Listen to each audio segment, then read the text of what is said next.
tekeri, değirman daşı, günler çak kimi çalınır başa.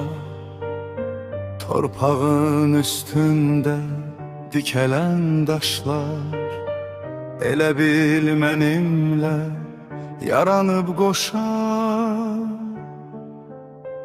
Döyülən də daşdı, döyən də daşdı, zamanla beraber fırlanır o da. İşe bak taleyin değirmanında, taş kuma çevrilir koca dünyada.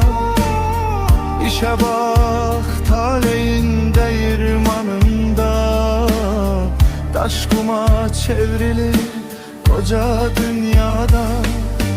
Derdliyem deyrem ay Allah'ım kaş Garipler dünyada doğulmayaydı. Benim talihimde garip taş kimi Gemin deryasında boğulmayaydı. Benim talihimde garip taş kimi Gemin deryasında boğulmayaydı.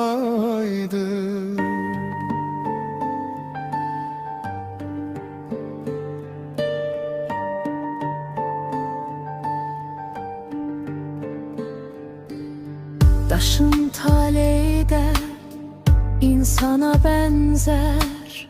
Daş var ki hörürür han sarayına. Benim talime benzeyen daşlar hörülür köhne bir kapı tayına.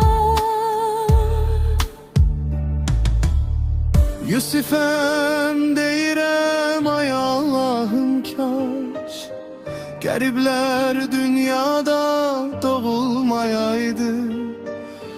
Benim talihimde garip daş kimi Gemin deryasında boğulmayaydı.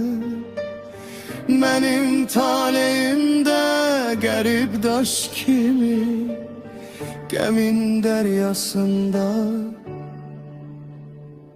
boğulmayaydı.